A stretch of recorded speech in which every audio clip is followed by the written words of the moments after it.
मुल्क की मईशत दुरुस्त सिम पर गामजन हो गई है। पाकिस्तान ने रवा साल में बहुत कुछ हासिल किया है। हुकूमत की जानिब से काफ़ी सख्त माशी फैसले किए गए जिनका असर आवाम ने भी बर्दाश्त किया, लेकिन इन फैसलों के अब मुस्बत आसार नुमायां हो रहे हैं। माली साल 2024-2025 की पहली सहमाही मुकम्मल होने के करीब है। इन 3 महीनों के दौरान माशी महाज पर कई अहम पेशरफ सामने आई हैं। सबसे बड़ी पॉजिटिव पेशरफ तो IMF के साथ मुआहदा है। 12 जुलाई 2024 को IMF और पाकिस्तान के दरमियान 37 माह की एक्सटेंडेड फंड फैसिलिटी के तहत $7 अरब के प्रोग्राम के लिए स्टाफ लेवल का मुआहदा हुआ। इस मुआहदे के आगाज में कुछ खदशात थे कि एक्सटर्नल फाइनेंसिंग गैप को पूरा करने के लिए हुकूमत को मुश्किलात का सामना करना पड़ेगा, जिसकी वजह से IMF एग्जीक्यूटिव बोर्ड की मीटिंग में पाकिस्तान के लिए EFF की मंजूरी में ताखीर हो सकती है। लेकिन हुकूमत की कोशिशों और दोस्त ममालिक की मदद से इस गैप को बहरहाल फिर पूरा किया गया, जिसकी मजमूई मालियत $2 अरब थी। IMF की जानिब से पाकिस्तान को एक और कर्ज प्रोग्राम मिलना हुकूमत की एक बड़ी कामयाबी है। वहीं माशी माहिरीन के मुताबिक सियासी और माशी हालात के मुस्तहकम ना होने की वजह से प्रोग्राम की शराइत पर अमल करना भी एक चैलेंज होगा। प्रोग्राम की सख्त शराइत से महंगाई बढ़ेगी, जो मुल्क में समाजी बेचैनी में इजाफे का बाइस भी बन सकती है। इस प्रोग्राम के तहत हुकूमत मुल्क में टैक्स पेयर्स की तादाद बढ़ाने के लिए इस्लाहात मुतारिफ करवाएगी। इस प्रोग्राम के तहत हुकूमत मुल्क में रवा साल टैक्स टू GDP का तनासुब 1.5% बढ़ाएगी, जबकि प्रोग्राम के इख्तिताम तक इसे 3% तक लाना जरूरी होगा। फेडरल बोर्ड ऑफ रेवेन्यू के मुताबिक इस वक्त मुल्क की मजमूई कौमी आमदन यानी GDP के तनासुब से जमा होने वाला टैक्स सिर्फ 9% है, जो खित्ते के कई ममालिक से कम है। इस साल हुकूमत ने 12,970 अरब रुपए टैक्स कलेक्शन का टारगेट रखा है, जो गुज़िश्ता साल से तकरीबन 40% ज़्यादा है। FBR टैक्स वसूलियों में गुज़िश्ता माली साल 30% इजाफे के बावजूद टैक्स टारगेट पूरा करने में नाकाम रहा है। अब एक खबर के मुताबिक हुकूमत ने IMF से वादा किया है टैक्स वसूलियाँ बढ़ाने के लिए बराह रास्त और डायरेक्ट और इनडायरेक्ट दोनों तरह के टैक्सेस लगाए जाएंगे, जबकि रिटेल, एक्सपोर्ट और ज़राअत समेत ऐसे शोबे जो टैक्स नेट से बाहर हैं उनसे भी ज़्यादा टैक्स इकट्ठा किया जाएगा। IMF के एलामिया के मुताबिक सूबे टैक्स जमा करने की अपनी कोशिशों को मजीद बढ़ाने के लिए इकदाम करेंगे और इसमें सर्विसेज पर सेल्स टैक्स के अलावा ज़रूरी इनकम टैक्स बढ़ाने के लिए भी इकदाम किए जाएंगे। तमाम सूबे वफाक के ज़ाती और कॉरपोरेट इनकम टैक्स रिजीम को अपने ज़रूरी इनकम टैक्स के निज़ाम के साथ हम आहंग करेंगे और फिर यह 1 जनवरी 2025 से नाफिज हो जाएगा। माहिरीन का यह भी कहना है कि पाकिस्तान की मजमूई कौमी आमदन में ज़राअत का हिस्सा 24% के लगभग है। गुज़िश्ता साल जमा किए गए 9,252 अरब रुपए के टैक्सेस में ज़राअत से हासिल होने वाले टैक्स का हिस्सा तकरीबन 1,800 अरब रुपए से ज़ायद होना चाहिए था, लेकिन यह बमुश्किल 10 अरब भी नहीं बनता।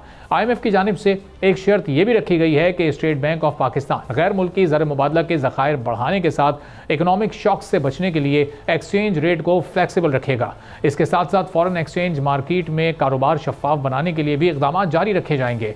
IMF प्रोग्राम के तहत मुल्क में तवानाई के शोबे की रेट को बहाल करने और कीमतों की बर वक्त एडजस्टमेंट और लागत में कमी के लिए फैसला कुन इस्लाहात लाने पर भी हुकूमत ने रजामंदी जाहिर की है। इसी तरह बिजली की प्रोडक्शन कैपेसिटी में मजीद गैर ज़रूरी इजाफे से गुरेज के जरिए फाइनेंशियल रिस्क को कम करना भी इन शराइत में शामिल है।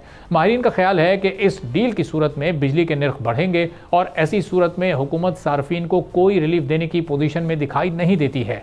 हुकूमत ने IMF से इस बात का भी वादा किया है कि मुल्क में कारोबारी माहौल को बेहतर बनाने के लिए रियासती पॉलिसीज में बिगाड़ को दूर किया जाएगा।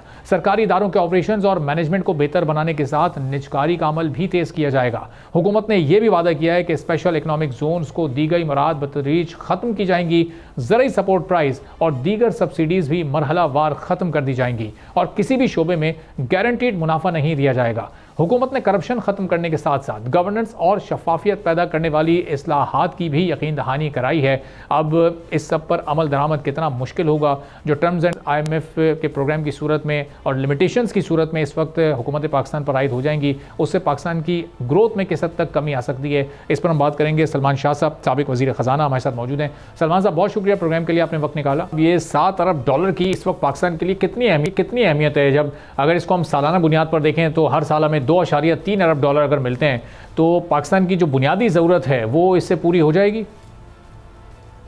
देखिए, पाकिस्तान की बुनियादी ज़रूरत तो बहुत ज़्यादा है, लेकिन वो बुनियादी ज़रूरत में आपको पता है कि हमें तकरीबन 20-25 अरब डॉलर तो सिर्फ रोल ओवर्स में ही चाहिए और फिर आपके इंटरेस्ट पेमेंट्स जो हैं वो उसके भी हमने पेमेंट्स करनी है, तो उसके लिए एडिशनल अमाउंट्स भी चाहिए।